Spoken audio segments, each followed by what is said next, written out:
Romanca e Pamela Anderson dhe Liam Neeson, aktorja, flet hapur se si përfundoi marrëdhënia dhe sa zgjati. Pamela Anderson ka folur për marrëdhënien e saj me Liam Neeson, duke sqaruar se me të vërtet ka pasur një lidhje romantike, por nuk zgjati shumë. Raportet sugjeronin se dy yjet The Naked Gun kishin zhvilluar një marrëdhënie romantike gjatë xhirimeve. Megjithatë, sipas TMZ-s, romanca e tyre nuk ishte gjë tjetër veçse një marifet publicitar riorganizuar nga ekipet e marrëdhënieve me publikun të aktorëve dhe Paramount. Në një intervistë me People, Anderson e mohoi këtë marifet publicistar dhe shpjegoi se u afrua me Nelson pasi mbaruan xhirimet dhe jo gjatë tyre, dhe të dy kaluan vetëm një javë së bashku.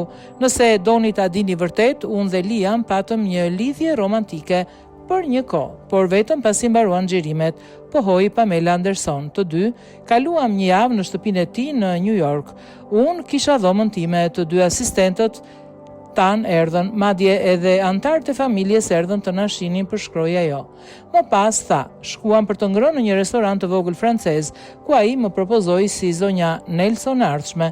Ata kaluan gjithashtu kohë në kopshtin e tij, ku, siç tha Anderson, u kujdes për një kaçup trëndafili që po mbytej në mente. Isha e lumtur ta ndihmoja dhe ai e vlerësoi këtë. Të dy aktorët u lidhën gjatë promovimit të filmit. Kaluam shumë mirë, tha ajo, duke quajtur marrëdhënien e tyre pak si një film i Nancy Meyers. Pamela Anderson e bëri të qartë se marifeti publicitar nuk ishte i vërtet. Gjithmonë qeshja kur njerëzit mendonin, ky është një marifet publicitar, dhe unë mendoja, një marifet? Kjo nuk është e vërtet, kemi ndjenja të vërteta, vuri në dukje ajo. Duke përfunduar, ajo theksoi se gjëja më e mirë për të dy është thjesht të ruajmë një marrëdhënie miqësore.